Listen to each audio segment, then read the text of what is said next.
Hello, welcome to my channel. My name is Elle Palmer. If you know me, then that's why you're here, because you're on my YouTube channel. And it's just me today, actually making a video all by myself. I got a new mic, guys. It's pretty fun, right?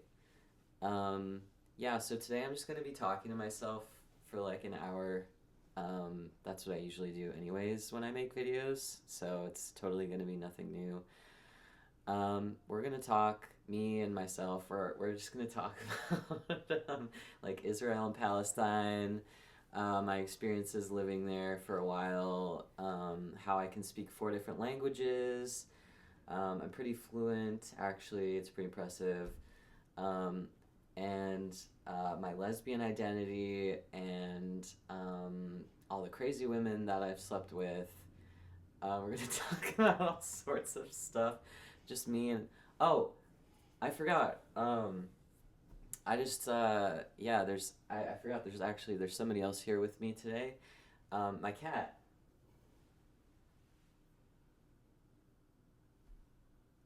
Actually, oh, sorry. Hey, this person just walked into my house. I don't know who this person is, but why don't you introduce yourself? Yeah, so so my name is for the purposes of this video, my name is Maia Poet. I'm 24 years old, and all that stuff that Elle was saying about herself is actually my bio. So What? yeah. I thought that was about me. Well, I got confused. I don't know who I am anymore. I mean, look, dissociative identity disorder is really trendy these days, so it wouldn't be surprising if both of us jumped from trans to that. It would just be going along the list of trendy mental health problems. Yeah, just like another thing. Yeah, I mean, I've done that. I've been there, done that before. Not with that specific one, but you know, trendy stuff. Definitely. Just keeps going forever. So, Yeah. I feel you. Well, how are you? How are you doing? Oh, I'm doing quite well. It's been a wild ride since, well, really just the last 24 years of my 24 years has just been just entirely a wild ride. Yeah. Yeah. Where would you like to start? I think it would be fun to start with the. I like how you brought up the trendy identities. And I'm curious, aside from transgenderism, what else would you consider yourself to have been identifying as in some form of like trendy fashion, you know, swept up into like another social contagion type of thing?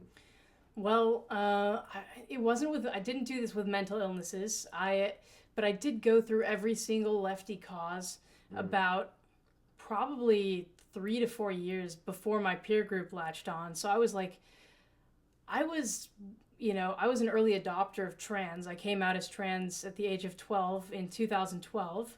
So I was a few years ahead of the, peer-to-peer social contagion within my age group. And around 2014, 2015, I became a communist because Classic. Classic. I read every single thing that Karl Marx had ever written. I had a great time. So what led you to communism? Well, this is kind of an interesting story. Well, maybe you'll find it interesting and then you'll log off, but I hope you stay with us. So I have a parent who is from the former Soviet Union. And so my peer group, I grew up in the United States in a West Coast progressive city. And a lot of kids in my class would just come up to me and say, "Oh, you're Russian, right?" I'd say, "Well, yeah, I guess, kind of." And then they would ask if I was a communist. Everybody asked, "Are you communist? Are you communist?" And I was like, well, hell. Did you even know what that was? No, I didn't. And so I was like, well, maybe I am. Like, who knows? Yeah. Like, maybe. And so then I started researching communism, and then I became a communist. I read every single thing that Karl Marx had ever written. And actually, my grandfather was named, his first name was Marx. So what did you end up reading that made you believe in communism? Like, what did you like about it? Well, I mean, I don't think I had the same intellectual calculus at the age of 14 that I do now, so it wouldn't have had to have been anything particularly complicated. But at the age of 14, basically everything is interesting. Everything. True. That's true. You're discovering yourself. You're discovering the world. Yes, that is for me the age that I was introduced to transgenderism. Ooh. So I feel you.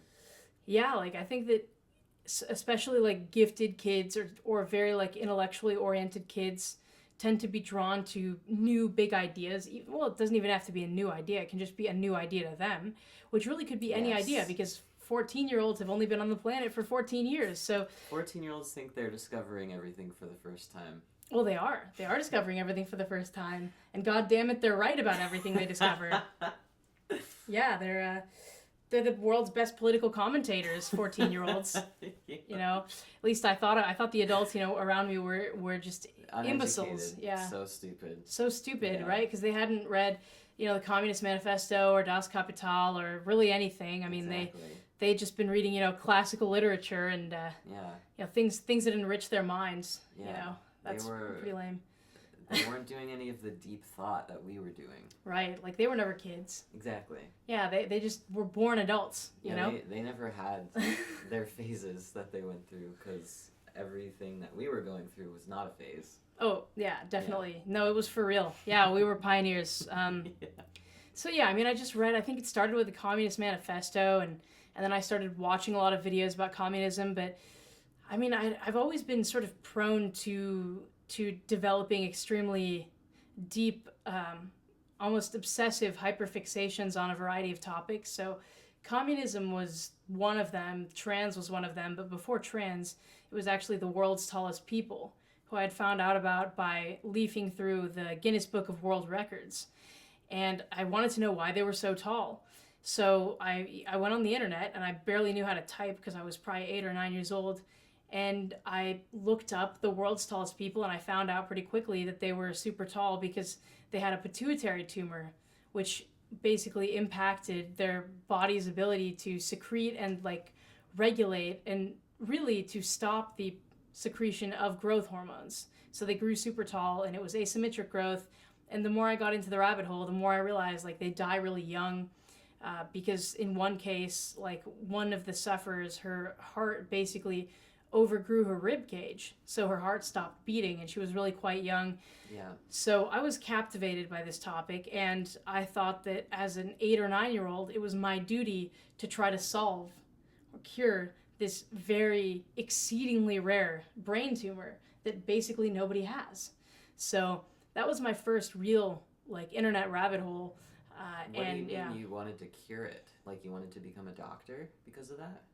Well, I was like 8 or 9. I wasn't thinking that deep. I just thought, you know, I need to figure out if there is a way to excise this tumor without harming the surrounding functions of the brain. And for me, it was kind of like a puzzle or a problem that I just wanted to solve. I didn't think about, I'm going to become a doctor, I'm going to go to med school, I'm going to become a doctor. No. I was just like, no, right now, behind this computer, I need to find the solution because there must be something that only I can think of, some conclusion that only I, as like a 9-year-old, you know, can understand. So that type of thinking actually started quite young, and I think that that's partially why a lot of young kids who are quite gifted or who are very intellectually competent but emotionally immature tend to get into trans. I don't know, was that your experience? Yeah, I mean, I think my experience involved a lot of mental illness because I had already been, it was kind of like how people use like the suicide like argument for transitioning, for kids transitioning. You know, I was like the prime example of that because I had already tried to commit suicide 3 times. By the time I came out as trans, I'd been to the mental hospital 3 times. I was already diagnosed with depression, anxiety, bipolar disorder, ADHD. And so I was already like very comfortable with the idea of being mentally ill, basically. So I was like, well, this is just the like umbrella of like reasons why. It was like the mental illnesses stemmed from the fact that I was trans. Was the way that I kind of rationalized it in my brain. So for me, it was that kind of like environment that I was in where I was deep in the trans community, and they were the ones kind of peddling the idea of like the mental illnesses are only just like a symptom of your real illness, which is being trans. Yeah, and I suppose that the internet also gave you a framework by which to rationalize these other pre existing diagnoses as really just being the consequence of somebody with this ineffable gendered soul that matches, or gender identity, or even gendered brain that somehow exists in separation from your physical body, and that this can be corrected with dangerous and experimental procedures, and that will solve not only the incongruity that you are now induced into because you got the words for it through this framework, and then therefore that it'll solve all of these other conditions which this ideology basically says is a result of somebody who hasn't been able to access these experimental and dangerous procedures. So I would imagine that this was not an original thought that you got, but rather that this is something that you were, for lack of a better term, groomed into thinking. Yeah. I mean, it was like oh my god. It's so funny to think of it now, like it just the thought, like the idea that my brain was just like waiting for the right sex hormones to be like awash, and then once that happened, all of my problems would be solved, And it's funny though, because it was almost like it actually worked because I expected it to work. It was like the strongest placebo that you can imagine, or maybe not even placebo being the right word, because it actually did like make me better for a long time, like while I was transitioning.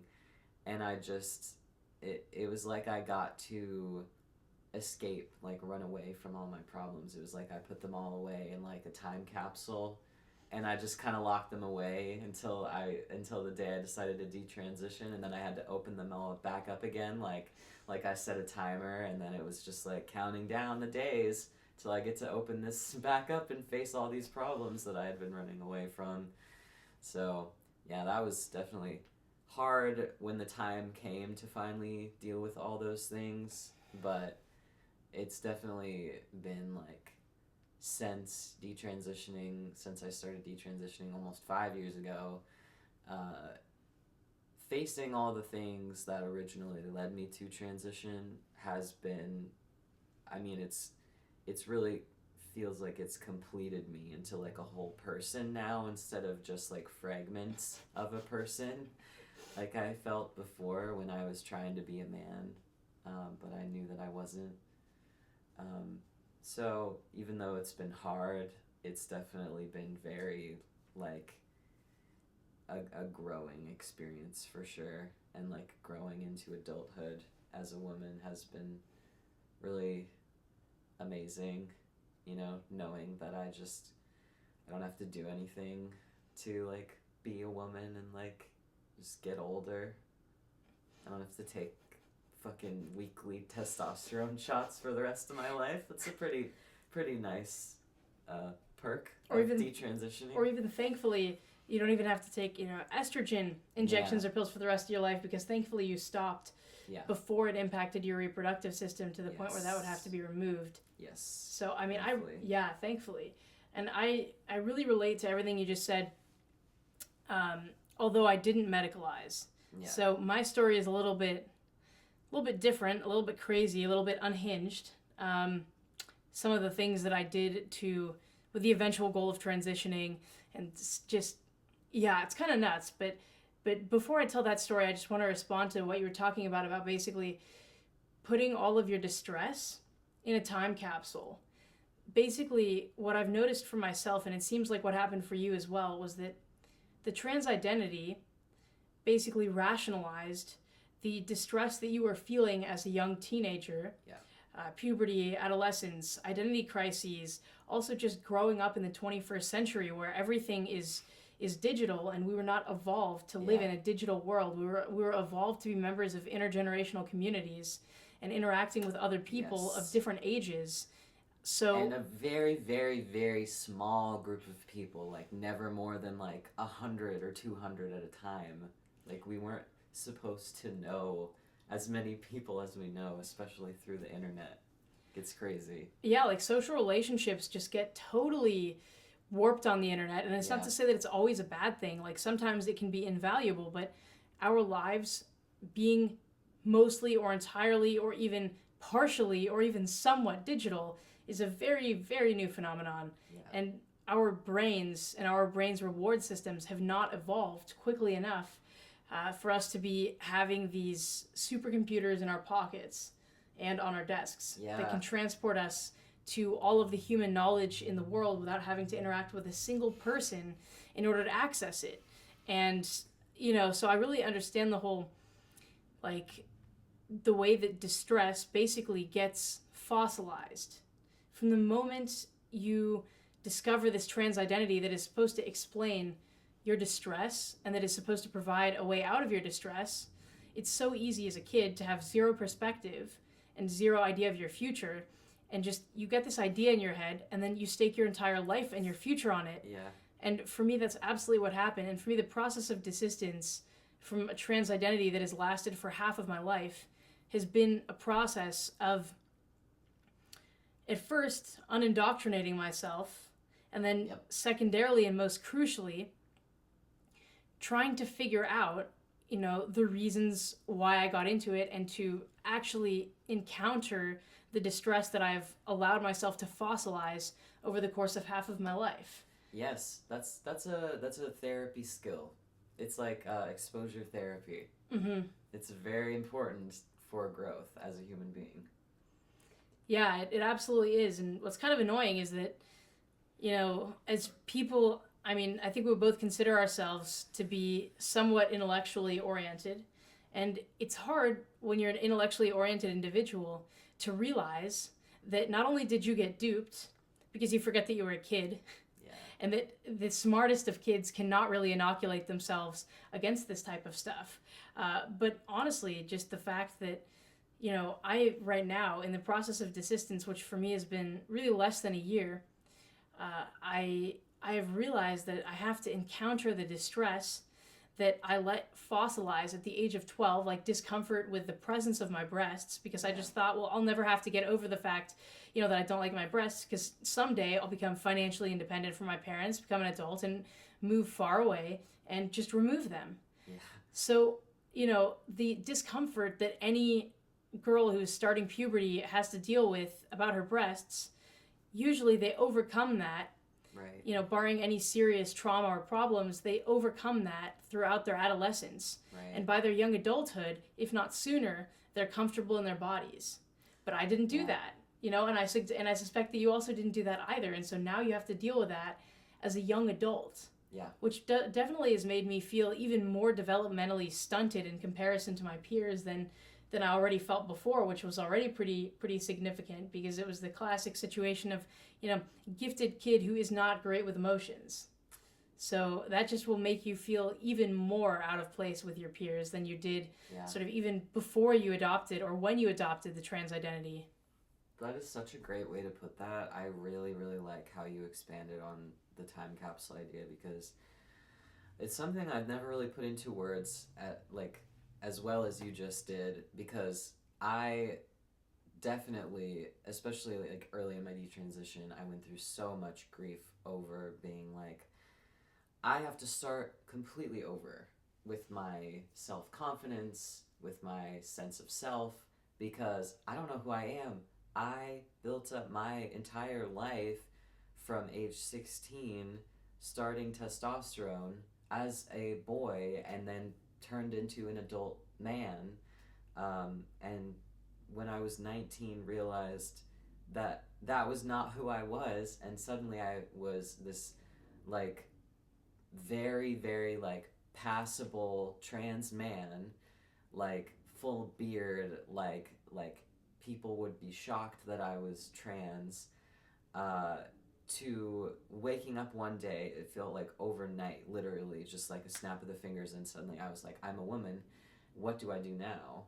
And I had to completely like start over with like figuring out who I was and how to be okay with myself, how to process through my emotions and deal with all of that like trauma that I had avoided on top of all this new trauma from like basically dealing with the fact that I was living like the life of like a trans woman, but like in reverse, because people would think that I was a man, and then I'd be like, I'm a woman, and it just was like so confusing and hard to deal with.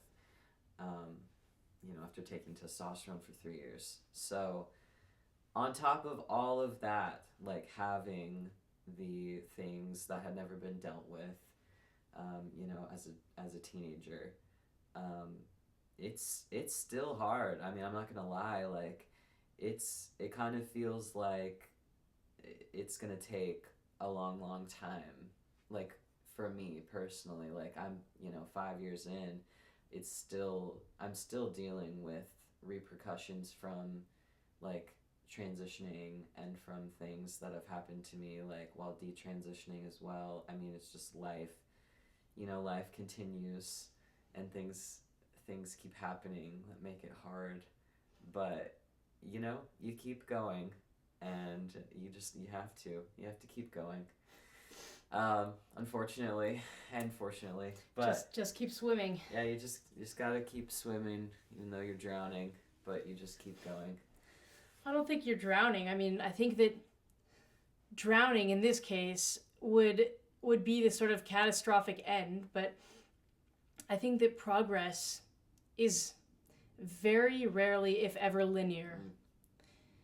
And it might feel as if you're drowning, but you know, it seems as if we're going to keep going with this metaphor, it seems as if you found life preservers to pull yourself up every single time.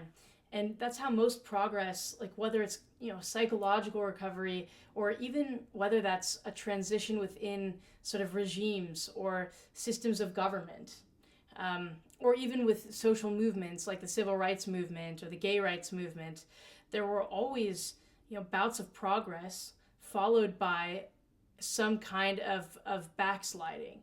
And Yeah, it's true. like it's the whole like 5 steps forward, maybe 3 steps back.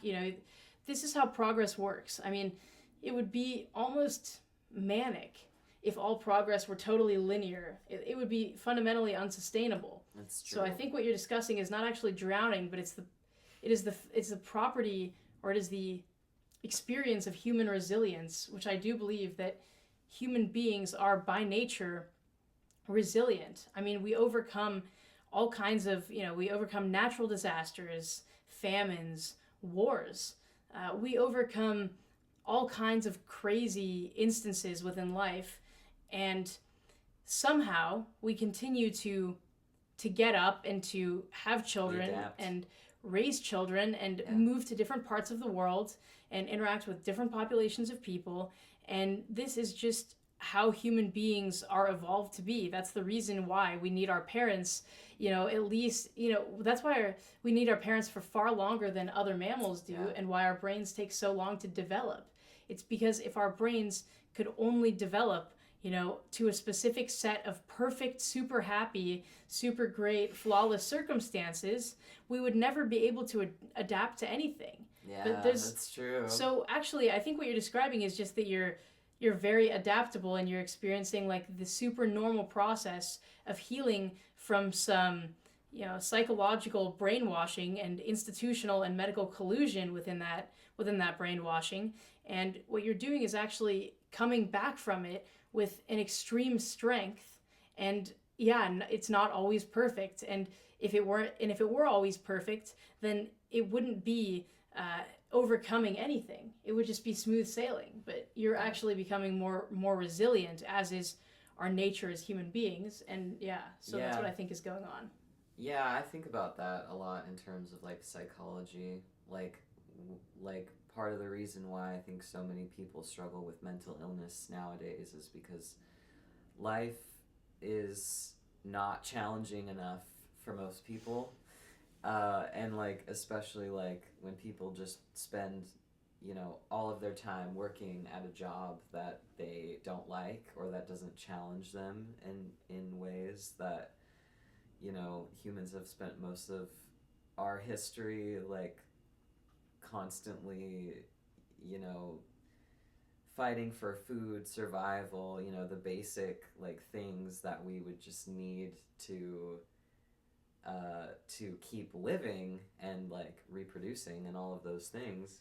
You know, we don't have to fight that hard anymore, so we like fight in different ways now, and I think a lot of people spend that energy like ruminating and overthinking about things and fixated on their own lives.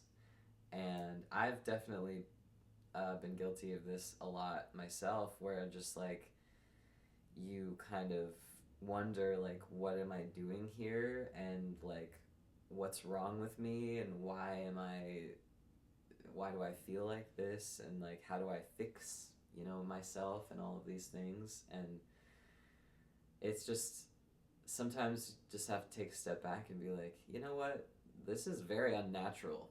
It's very unnatural to like sit on a couch all day and just wonder why I'm here. You know, it's not how we were meant to be. Yeah, no, you're right, and I think that there's a reason why this phenomenon of transgender ideology has really taken root within Western civilization, and specifically within American civilization. And I think there are a few reasons why. One of them is the fact that Americans, compared to, you know, most other countries in the world, have an extremely high quality of life, standard of life. You know, obviously that's not always the case. There are some parts of the United States which look like a third world country. Yeah. Because it's a country with great health, or with great wealth disparities, also health disparities. Truth. Probably, you know, correlated with wealth. Yeah. But additionally, you know, there's also like this lack of religion. Like American society is becoming not only more and more secular, but also like I find that many fewer people actually celebrate any kind of coming of age ceremonies these days. I mean, you see it more within like Latino communities with like the quinceañeras, Mm-hmm. but and within Jewish communities with bar and bat mitzvahs. But I don't see as many of my peers who don't belong to some kind of like a cultural minority, like a cultural subgroup. Like, you know, most Americans, it seems like they don't know their roots. They don't actually feel a sense of rootedness. They didn't grow up speaking more than one language. Yes. They don't have real intimate ties to another culture. And I think that in lieu of having folk dances and folk songs that people get together and everybody has the same cultural references and the same cultural base, I think that a lot of these young American kids are just floundering in an identity crisis. And it's definitely true for me, all of that. Right, and like for me, it wasn't as true because I grew up with a strong sort of connection with my Russian heritage. Although we're mostly Jewish, we're not actually extremely Russian, but culturally we're Russian Jewish. I grew up speaking Russian, and that was always a really important part of my identity. So for me, I think the trans explanation or the trans rationalization really helped me to sort of understand. Well, at least I thought it helped me. At the time, I mean, this identity served both a utilitarian purpose in rationalizing why I felt very different from my peers, especially my female peers, why I couldn't relate to them, why I felt extremely awkward around them and preferred to hang around boys. And I later just, you know, part of the process of desistance was realizing that actually I'm just gay, and that and that the trans, you know, rationalization was a way to sort of destigmatize within myself my desire to wear masculine clothes and to be, you know, dapper as opposed to beautiful. And you're very dapper. Thank you. It's the vest. It is the best. And the bow ties that, you know. Yeah. If you see Maia in anything else, look for the bow ties. Yeah, I've had a little bow tie obsession for a while. When I was a teenager, I actually found that, well, I competed in speech and debate, Mm. and I had a bowl cut, um, and I can imagine that. I had a bowl cut, and I made my own bow ties. You made your own bow ties. I did. How? Oh well, you basically just take any fabric that seems to work. You can cut it into a square. You kind of fold over the sides. You have like a little rectangle of bow tie fabric. You pinch it in the middle, wrap it around, and if you're lazy, you can hot glue it to a piece of elastic. You can sew it to a piece of elastic. That's like the bow tie making for dummies. You can also use like a pattern and make the bow tie by cutting it out. But this is not a sewing channel, so. Okay. But I You made should them. make one. I might. I You might should. consider. Yeah, if my detrans activism doesn't take off, I might consider a career in sewing Just do both. at the same time. Yeah, talk about detrans stuff while you're doing your little bow tie making. Wow. That would be so fun. I'll consider that. I would watch that. But yeah, so I mean, for me, the trans thing, the whole idea of it, like I didn't realize I was gay because I didn't know what crushes were. Like when I started to experience crushes when I was 12, I mean, I didn't know what that was. I thought that crush was an orange soda that my peer group was just raving about. And unlike their obsession with like kendamas or silly bands or penny boards, I loved silly bands. right, like that was all the rage. Mhm. And instead of those obsessions at some point died down and were replaced by new obsessions. But the crush obsession, the obsession with this brand of orange soda, which is for our international listeners kind of like Fanta. It's just an American type of Fanta called Crush. So Does Crush still exist? yeah, I'm pretty sure it still I haven't exists. seen it in a while. Yeah, I don't know. Maybe it's died down. Maybe it's just been replaced by the next. Maybe nobody has crushes anymore. Maybe. I mean, when we have online content to occupy our lives and to True.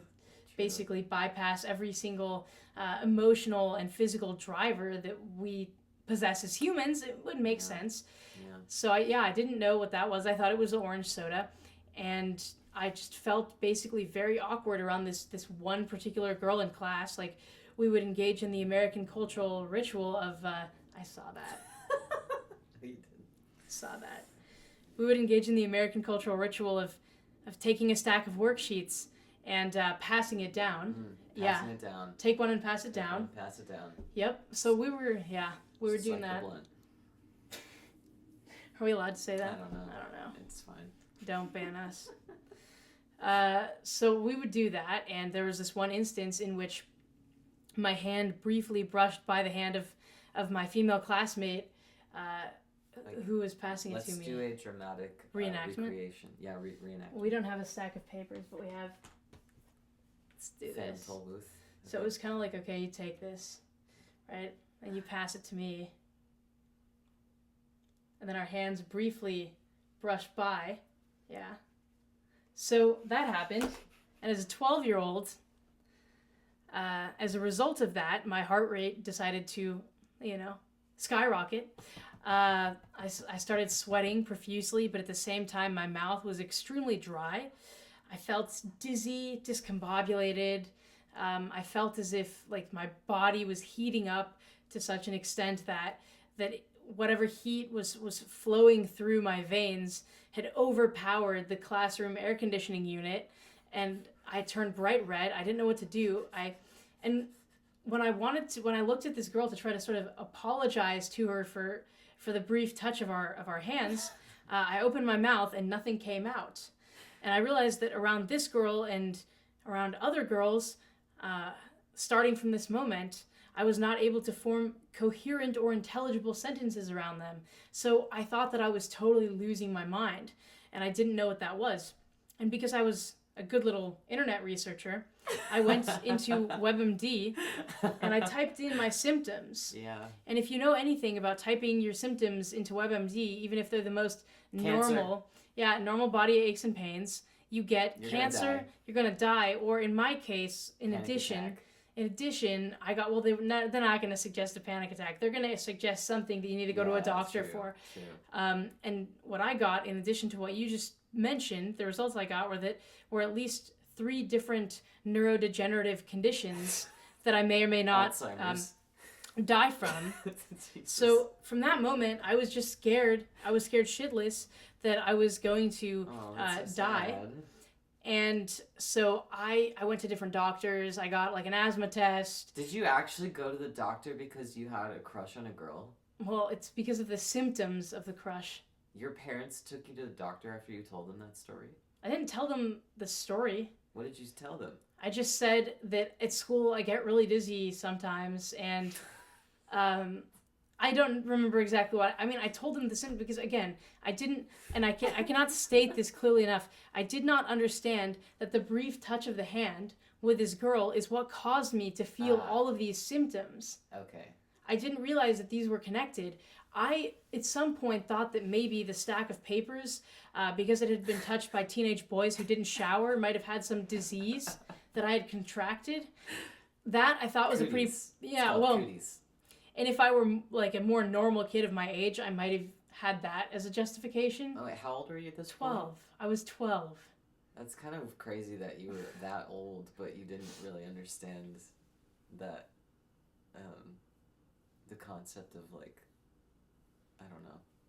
Sorry, I'm not trying to... That sounded really mean. No. I'm sorry. No, it's a valid... No, I think it brings up a point, which is that I was kind of abnormal because I didn't really like watching TV or movies that were fictional because I just couldn't for the life of me, track the plot or the storyline, because you basically have to infer all kinds of people's, like, motivations and intentions. Yeah. So, and when you're not great at reading social cues, it's very hard to track or enjoy any kind of fictional content. So I basically exclusively read parenting books, medical journals, different versions of encyclopedias, and watched documentaries, because that's just information handed to you on a silver platter. So I didn't do that. I also couldn't really relate to kids my own age, because what 8, 9, 10-year-old is, like, super obsessed with rare pituitary tumors and the human genome. So, like, I didn't have I didn't really have any way of encountering the concept of a crush, because my family is a highly intellectual family as well. So we talk about ideas and not emotions. Did you have friends when you were in school? I mean, I went to like 6 different schools growing up, so I was never really at one school long enough to develop some kind of a long-lasting friendship.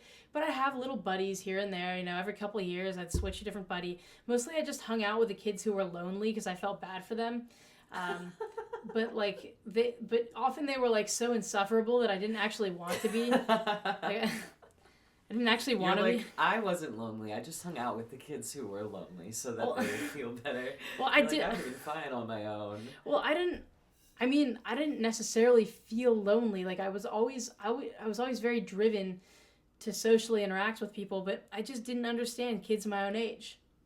Did you ever try to, like, talk to, like, the teachers? Like, did you? Oh, yeah. You like the teachers? Yeah, the teachers were my friends. Yeah. The teachers were definitely my friends. Yeah. So that's sort of what was happening around the time that I discovered trans. And, like, basically, when I started to realize that hanging around girls, I made a basic association that hanging around girls makes me unable to speak. And I didn't like that because I was a talker. And I was like a little mini professor. And so at that point, I just latched onto a group of boys who were very happy to have me for some reason. And I think what happens around middle school is that girls and boys really separate. Yeah. I mean, not that they were particularly co-ed in elementary school, but they really very definitely separate. And it's probably because they're overcome by these overwhelming feelings they have around the target of their attraction. And because the vast majority of people are heterosexual, boys and girls will separate into sort of sex-based peer groups. And they presumably sort of talk through whatever's going on to varying extents and develop what ends up being like the basis of what will later become a dating strategy. And I realized this thinking back on my pre-adolescent years, because I'd latched onto this male peer group, and what we did, basically our bonding activity, was to endlessly and obnoxiously prank the teacher. And we did this because we realized that it would get laughs from the girls. Ah, smart. But we didn't ever say this out loud. Girls love funny guys. It's true. Yeah. Right, and we didn't realize that this is what we were doing. Like, this is just my conjecture, my sort of post-hoc rationalization of Your what favorite term. I know of of what was going on back then. That's just my conjecture. So I don't know Yeah. for sure. Maybe some developmental psychologist will enter the comments Oh, please and tell us, give us. if we're on the right track Yeah. with that theory. But when I was hanging around with these male peers, I was able to actually relate to them, because girls have very complicated social rules that are based on almost entirely on things that you have to infer. And I didn't infer those, and hanging out with boys was great because we could just talk about really whatever we wanted to. And So I'm yeah, curious. Can I stop you for a second? please. I'm really curious what it was like to be that young and in a group of boys. Like, did they treat you like a boy, or did they treat you like a girl who was like a boy? Well, it's kind of hard to say because I really fundamentally lacked social awareness. Okay, So it's hard to know for sure. that's fair. But I didn't feel excluded. And it's weird because all of those boys basically helped to vote me into some like popularity contest where it's supposed to be like some student athlete award, but I was not an athlete. It's basically just a popularity contest where one boy and one girl are selected by their entire grade, and the classmates. So I won this 2 years in a row, despite like one, not being an athlete, and two, I didn't think I was very popular because I didn't have a friend group. I just floated around between different friend groups, and I dipped my toe into one place and then go to another one. Like I didn't realize that friend groups. I really didn't realize that there were groups of friends, fundamentally. I just thought that, like, okay, these people tend to hang out with each other, and then they just keep doing it, kind of like the way that they keep eating peanut butter and jelly sandwiches. Yeah. Like, I thought of it as kind of a habit, or kind of like, and then I thought maybe it's because the teacher assigned the seats in that way. Even though the teacher didn't assign seats at all, those people just chose to sit next to each other. Mm-hmm. Like there was a screw missing. I clearly didn't understand what was going on. But I enjoyed that peer group, and I wanted to be like my male classmates. I mean, I was starting to develop somewhat of a sense of self and a desire to actually dress myself for the first time. I went through like an Adidas tracksuit phase. Wow, yeah. That was very like 2013. Was it? I think so. I don't know if my other peers were doing that, but maybe they were. Like, I wasn't really paying attention to what they were doing. I definitely knew guys who dressed like that in that era. The post-Soviet kind of mafia style, a little bit. Yeah, like post-Soviet status symbol. There's I can definitely, Adidas was a thing back then. It was, so I did that, and so I wanted to develop a sense of style, and I'd become obsessed with the Ellen DeGeneres show because I'd been introduced to her show really through like an extracurricular teacher who was trying to, show us, who was teaching us piano and trying to show us videos of kids who had really done their homework and really studied and practiced and had gotten on the Ellen DeGeneres show, trying to motivate us with fame. But I was more motivated by just Ellen DeGeneres herself. I thought she was super cool. I liked her style. I liked her. She had some vests on, some snazzy blazers, and I wanted to dress like that. I thought she looked amazing, and I wanted to also dress like my male peers. And I did not know how to make sense of any of these feelings, but I pretty quickly got the idea that that's unacceptable for a girl to do. And because I grew up in a progressive city, I had seen male cross-dressers or male transsexuals who were living as women. I was familiar with the idea of a sex change, but I thought that this concept only applied to men who wanted to become women. And so I went on the internet to figure out whether or not it was possible to do that in reverse, meaning being a girl who wants to become a boy. And I went on the internet. The internet is amazing for those things, isn't it? I searched a question. It's not like I was like passively in some online community exposed to it. No. I sought it out. And I found it within the same websites that I would use to consume medical journals and articles about psychology and medicine. So that's really the story of how I got into trans. So I'm curious, like, it's really interesting because we have very different stories in that way. Like, you were seeking it out, and I was exposed to it. I had no prior inclination or inkling of even wanting to be a boy until I already knew someone who had done it.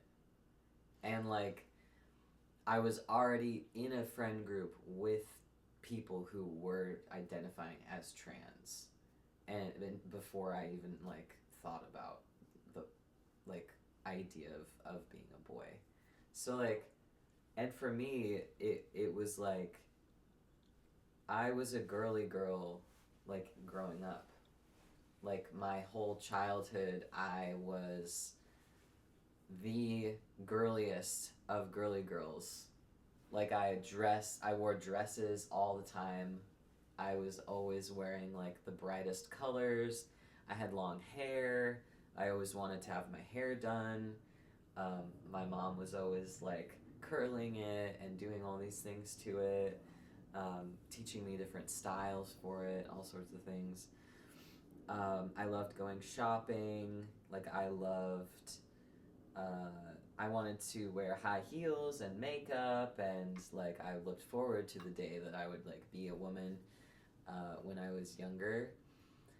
Um, but then it was like it changed after I had exposure to the like darker corners of the internet.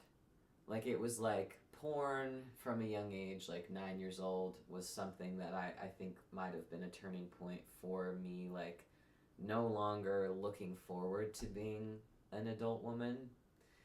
Uh, and then also being exposed to like adult men or like older teenage boys who were trying to like take advantage of me, um, as like an 11 or 10 or 11 year old girl, um, who like were trying to either like sext me or like have relationships with me like romantically, um, which happened multiple times.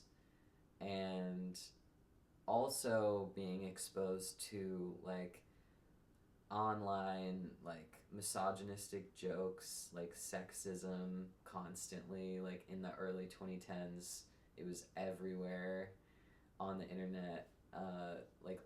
Like social media, especially like Facebook, was really really sexist all the time. And even like YouTube, like all of the content that was on YouTube at the time was very like most of it had like sexist jokes in it. Like so it was like it made me very hyper aware of being female and how the world viewed women, and all of those things happening at the same time, I think combined with maybe my lack of like a good like adult female role model, because I had my mother who was married to an alcoholic, um, and kind of just refused to respect herself and her kids enough to leave, um, and spent most of her time dealing with his messes and, ignoring her own problems. And then my grandma, at this point, my mom's mom, had been dealing with cancer for a long time, so I barely knew her, and she died by the time I was like 10, I think. Wow. She was a very strong woman, but um, she had dealt with cancer by then, so I just never really got to know her, which sucks because I think she could have been a good role model for me if she had been able to, be around for longer of my life. And then my other grandma, she started developing dementia by the time I was 14. She was already like starting to go down that road. So I never got to know her very well either. So I didn't really have like strong female role models to look up to be like, this is what I want to be like when I'm when I'm older, or I didn't really have anyone to guide me through the hard parts of like being a woman, like all of the things I was struggling with, you know, about like sexuality, female sexuality, and misogyny, and all of those things. I didn't really have anyone to talk to about it or to help me like understand, you know, the context of the world that I was growing up in. I was kind of left to figure out what the internet was saying, like by myself as like a 10 and 11-year-old girl. So by the time I, you know, had already been exposed to that for several years, I went, as soon as I saw the possibility that you could opt out of growing into like an adult woman and be a boy instead, I was like, holy shit, why would anybody want to be a girl, dude? Hell yes, I want to be a boy. So it was a pretty easy, you know, jump for me at that point by the time I was 14, after being deep online by myself for a few years. So that's how I ended up, I think, there.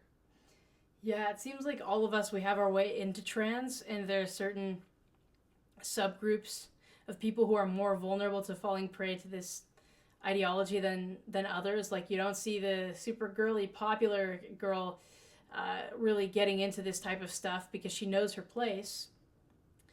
And you have all the other kids who sort of don't have some vision of a member of their sex who is like them in a meaningful enough way, at least in a meaningful enough way according to their perception at the age in which they get into this identity. Right. They don't have a role model that they basically think, okay, I can grow up to be this type of a woman in our case, or this type of a man in the case of some of these young boys. Yeah. And that's definitely a part of it, is when you don't have a role model that you can aspire to become. I think often what teenagers will try to do is, in a way, try to turn themselves into a role model. And in order to do that... That's so fucking true. And in order to do that, they will become an entirely new person. They will become the role model they wish they had, although they don't do it often within... Well, in this case, they don't do it within their sex category, because they want to basically become, in a way, a different person. Maybe even, I don't know, maybe for some teenagers it's almost like an ego splitting phenomenon. Like I've noticed for a lot of these, you know, very feminine girls who are just a bit quirky, a bit awkward, maybe ADHD, autism, or some other things going on, that I think for them, this identity, you know, it's not in any way a natural extension of anything internal about them, because they're becoming a totally different person. Yeah. And that's true to, you know, some extent for every single, you know, person or group of people who are trans identified. Although I would say that what separates the older cohort, or like the classic cases of gender dysphoria, from the modern cases of peer-to-peer social contagion, is the element to which, because a lot of this stuff takes place online, you know, and all these kids also, they'll be playing video games where they get to customize avatars that maybe they're trying to, if they're not trying to become their own role model, what they might be trying to do is to customize their physical body with, you know, in a way that you'd be able to do with a computer video game simulation, because their reality is virtual. That is the reality of these young people. They don't need some headset, you know, for the virtual world to become their reality, because that is, you know, the place or the space in which they spend most of their time in interacting and developing. So, I mean, I think that, like, in my case, because I got into it before the peer-to-peer social contagion, although I am in the generation where that really started to happen, at least the internet version of that. So while I am a member of Generation Z, I think that my story, because I didn't get into it sort of passively I guess, from passive exposure on the internet and instead actively sought it out, is that, for me, I was dealing with all of these feelings which, if I had had a proper role model of like, an older like butch lesbian, Yeah. I would have been able to sort of like, and not just seeing somebody on TV or seeing somebody on the street, but knowing somebody in real life who I could bond with intellectually, because that was very important to me, and I suspect it's also extremely important to a lot of these kids to have an adult that they can intellectually relate to, not just as sort of like an aesthetic. Although that would have been helpful for me too, realizing that I could wear the things I wanted to wear as a woman, because otherwise what I was stuck with were adults in my life who had basically told me that my masculine presentation was shameful and disgusting to look at. And if I had had, a role model of a woman who wore really, dapper men's clothing and who I could talk to about whatever topics of interest that I shared and whatever topics of interest that maybe she had, I think this would have helped me a lot. But for me, the trans identity, when I did transition, my transition was social. I got super close to medicalizing before turning back. And this is a story that maybe we'll discuss in whatever part 2 of this video comes out. But really, like, I didn't feel as if I had to build an entirely new identity. Like, my male identity was not separate. I picked a male name that was very, very close to my birth name. And I didn't really have to do anything in order to pass because of the place I was living in that had very strict, very religious-based sex rules. I basically Where just... was that? That was in Israel. Yeah. Israel. Wow. Yeah. So I moved... Fascinating. Yeah. So I moved to Israel, and if I wanted to pass, I didn't even have to medicalize. I just looked really young, not medicalizing, but all I did was basically wear a binder, and I didn't have to change anything about the way that I talked or walked or acted in order to fit into that role pretty seamlessly, just because of the nature of the social circumstances that I was in. So for me, my trans identification was not some kind of an alternate identity.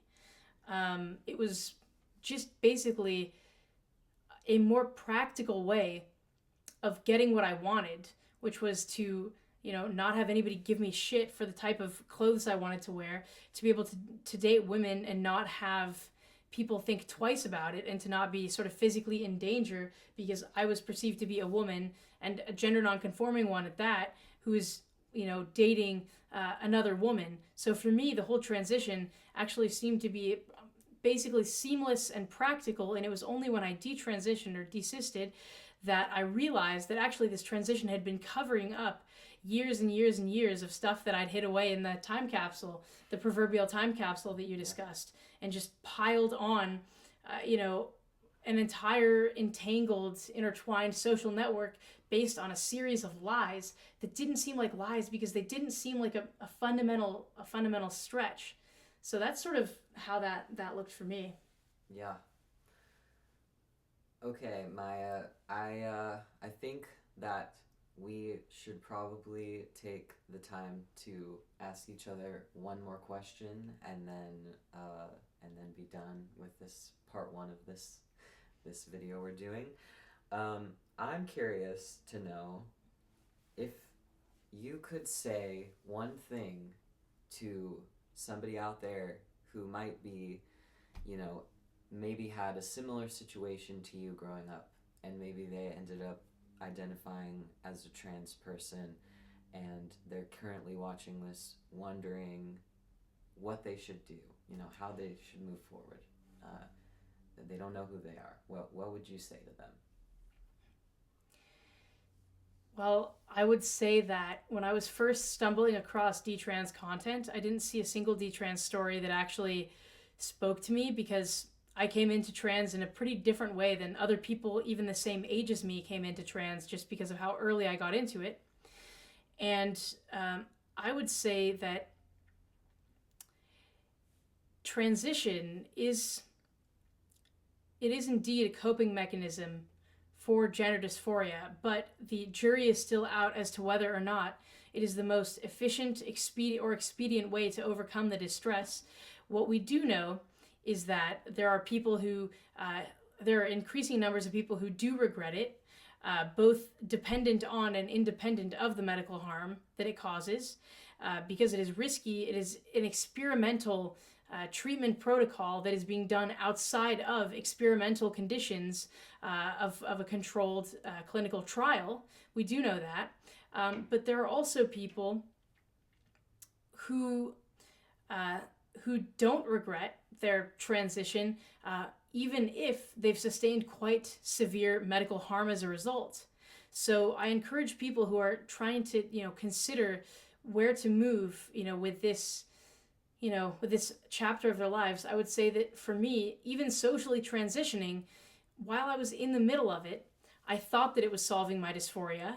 I really genuinely felt as if it was chipping away at the distress, but actually it really just, the process of socially transitioning and the process of putting on a binder really made it impossible for my young and still developing mind to ever integrate my breasts within my geographical mapping of my own body. I never had to get used to the fact that those are a part of my body. And whenever I took the binder off, the distress around my breasts became even worse because I didn't have to look at them, while I was looking at myself in the mirror throughout the day as I went about my life. Right. And so I would say that while it seems, if you're doing the social transition and thinking that it will give you good insight as to whether or not a medical transition will work for you, I would caution you against that line of thinking, because social transition is a very powerful psychosocial intervention. It is not a neutral act, whether you are a child doing it or whether you're an adult doing it. It is a powerful intervention that carries with it not just the risk of psychological harm and the inability to come to peace with a version of yourself within your sex body as it naturally exists. And that includes being a very gender non-conforming gay person. You could also be very gender conforming or somewhat gender conforming member of your sex, and you could be straight, you could be bisexual, you could be gay. But the truth is that none of this discussion about trans identity exists without prior conditions. It doesn't just organically develop, or if it does, there is certainly absolutely zero credible evidence to suggest that a mismatch or between your gender identity and your biological sex even exists outside of other factors. And I would say that social transition is something, it is the first step on a medical transition pathway. The longer I was socially transitioned, the more I realized that people in my social surroundings would not take me seriously as a guy in his early 20s, and that I would at some point need to medicalize. And many people, even if you can pass as a member of the opposite sex, and if you're certainly trying to do that, that will cause a lot of distress because you're trying to pass yourself off as something which you biologically are not, and you will feel dissonance where there isn't any at all. So I would caution anybody against embarking upon a social transition hoping that it'll give them some kind of insight into whether or not they should medically transition, because in reality it will predispose you to feeling so distressed that you will want to, it's a pathway right into medical transition. And despite what a lot of people on the internet are telling you, these treatments are not harmless, they're dangerous. There's no evidence to back them up, not only as a treatment for gender dysphoria, but even as something that is quote-unquote life-saving. Actually, a lot of new information we're getting is showing that rates of self-deletion, as they want us to say on YouTube, are going up after these interventions, because you're staking your life and your future happiness on what is essentially, dangerous experimental interventions that will never turn you into the opposite sex. They will, at best, create some aesthetic, superficial approximation. Mm-hmm. But that too, even if you say, I'm fine with just being, an approximation of the opposite sex, fundamentally, even if you do achieve that approximation and it allows you to pass, there is such a high medical burden that is lifelong. Yep. And you can never predict what complications you may or may not have. Yep. And a lot of the doctors don't even know the long-term impacts of any of these interventions. So I would highly caution anybody who is at the place that I was at, sort of questioning, I've been trans-identified for such a long time and I really want to do these interventions, but I'm realizing that, maybe I'm being lied to by some people on the internet, or maybe I'm not getting the whole story.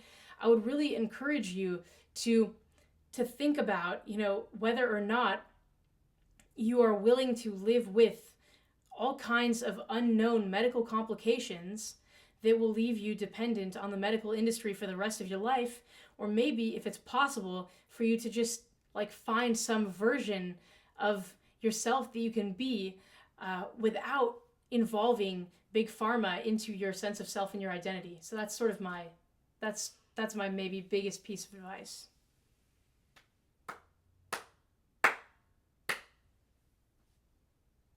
I couldn't have said it better myself. Well, that's it for us, I think, for now. Thank you so much, Maia. You are incredibly eloquent. I am so happy that we got to meet in person and hang out and do this video together. Hopefully more to come in the future. We want to see more of Maia. Please leave Maia many thanks and compliments and tell her how nice her hair is. That's that wraps it up. Yeah. And if you want to find me on Twitter, I'm at thepeacepoet99, and hopefully we'll do a part 2 maybe on my channel, which I'm hoping to build. And thank you all very much for watching, and thank you, Elle, so much. You were the first detransitioner I came across ever, and so it feels like kind of closing a circle. So thank you very much for having me on, and it's been a real pleasure meeting you and talking with you. Of course. Yes, that makes me happy to hear. Okay, well, thank you everyone for watching, and go check out Maia. She's done a ton of other interviews with big content creators like Ben Boyce and Buck Angel and all sorts of people, so go check her out. She's the best. She's so funny and cool, and we're all lucky to have her. Okay. Bye. Bye.